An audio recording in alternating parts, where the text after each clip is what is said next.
Assalamualaikum pemirsa, selamat datang dalam Mozaik Islam. Dalam 30 menit ke depan, kami akan sajikan beragam informasi unik dan menarik tentang keislaman yang sayang untuk Anda lewatkan. Pemirsa, di dunia modern, pakaian yang modis dan menjadi tren adalah pakaian ketat yang menunjukkan lekak-lekuk tubuh si pemakai. Beberapa jenis pakaian terbuat dari bahan tipis yang membuka banyak aurat. Tahukah Anda jenis pakaian seperti ini diancam dalam Islam? Rasulullah SAW bersabda, "Dua macam penghuni neraka yang belum pernah kulihat sebelumnya. Orang-orang yang membawa cemeti serupa ekor sapi yang dengan itu mereka memukuli manusia.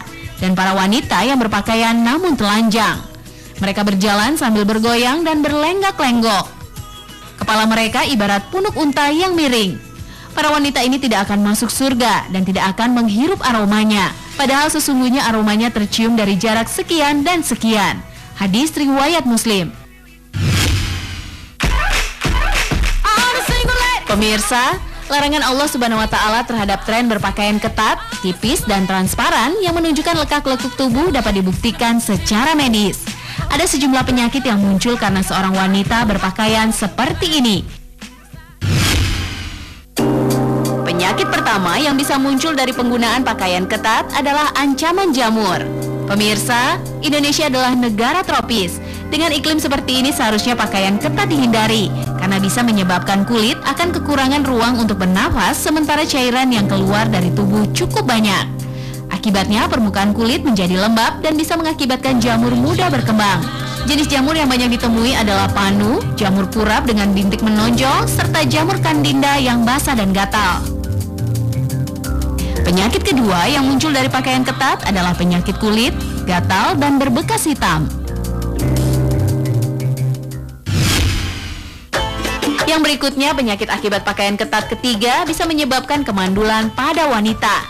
Dalam cuaca yang sangat dingin, pakaian ketat tidak berfungsi menjaga suhu tubuh dari serangan hawa dingin. Suhu dingin ini jelas dapat membahayakan kondisi rahim. Hal serupa berlaku buat laki-laki. Pakaian ketat akan menurunkan tingkat kesuburan. Celana tersebut meningkatkan suhu di sekitar sela-sela paha. Panas ini akan mengganggu pembentukan sperma. Penyakit keempat yang bisa muncul dari pakaian ketat atau transparan adalah kanker ganas melanoma. Kanker adalah sekumpulan penyakit yang menyebabkan sebagian sel tubuh berubah sifatnya. Kanker kulit adalah tumor-tumor yang terbentuk akibat kekacauan dalam sel yang disebabkan oleh penyinaran dan zat kimia. Pada perempuan dengan pakaian ketat dan tipis atau juga bikini, penyakit kanker melanoma menimpa karena adanya sengatan matahari yang mengandung ultraviolet dalam waktu lama. Penyakit ini mengenai tubuh dengan kadar berbeda-beda. Awalnya tampak seperti bulatan hitam agak lebar. Terkadang berupa bulatan kecil saja, kebanyakan di daerah kaki atau betis dan biasanya di sekitar mata, kemudian menyebar ke seluruh tubuh. Penyakit ini juga menyerang janin dalam rahim ibu yang sedang mengandung. Yang mengerikan, obat-obatan belum bisa mengobati kanker ganas ini. Penyakit kanker kulit lebih rentan menyerang wanita karena wanita memiliki daya tahan tubuh lebih rendah daripada laki-laki. Karena itu cara untuk melindungi tubuh dari kanker kulit adalah dengan menutupi kulit. Salah satunya dengan berjilbab. Karena dengan berjilbab dapat melindungi kulit dari sinar UV. Berjilbab harus sesuai dengan kriteria hijab. Sinar UV masih bisa menembus pakaian yang ketat, apalagi pakaian transparan. Masih banyak penyakit yang bisa muncul karena pakaian ketat, seperti terganggunya kerja usus karena perut tertekan, lalu memicu pembekuan pembuluh darah, menaikkan asam lambung, bahkan juga bisa menyebabkan pingsan. Pemirsa, semua penyakit yang muncul akibat pakaian ketat, transparan, bahkan bikini, tak akan terjadi bila seorang wanita menggunakan jilbab. Jilbab mampu melindungi kulit dari sinar matahari serta melindungi rambut menjadi lebih sehat, karena terlindung dari debu, sinar UV, dan polusi. Selain itu, menggunakan hijab akan menjadikan seorang wanita lebih tahan terhadap penyakit, karena tubuh jauh dari kontak fisik yang menyebabkan virus penyakit mengenai tubuh. Pemirsa, manusia yang cerdas adalah manusia yang bisa memilih yang baik buat dirinya. Tren berpakaian gaya barat terbukti sangat buruk buat kesehatan. Allah Subhanahu wa Ta'ala berfirman, hendaknya mereka mengulurkan jilbabnya ke seluruh tubuh mereka. Yang demikian itu supaya mereka lebih dikenal. Karena itu mereka tidak diganggu. Dan Allah adalah Maha Pengampun lagi Maha Penyayang. Al-Quran Surat Al-Ahzab ayat 59.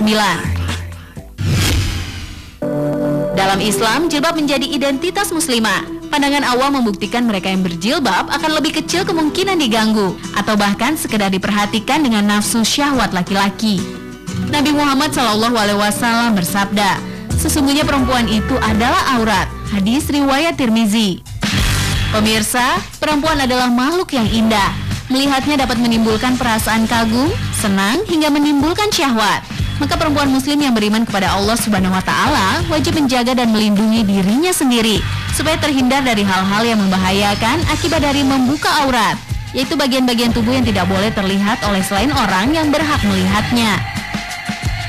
Kebiasaan menutup kepala dengan hijab sebenarnya sudah dilakukan para wanita dari zaman ke zaman, jauh sebelum zaman Rasulullah SAW. Salah satu contohnya yang dilakukan Siti Maryam, ibu dari Nabi Isa alaihissalam yang memakai pakaian hijab dalam kesehariannya. Cara berpakaian Siti Maryam ini yang menjadi dasar Menteri Dalam Negeri Italia Giuliano Amato saat menolak untuk membuat peraturan yang melarang kebebasan berjilbab bagi muslimah Italia. Konsep kerudung juga ada di agama lain.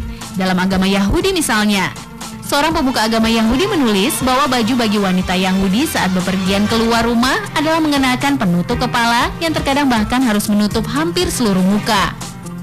Kerudung kepala juga menandakan martabat dan keagungan seorang wanita bangsawan Yahudi. Oleh karena itu di masyarakat Yahudi kuno, wanita tunasusila tidak diperbolehkan menutup kepalanya.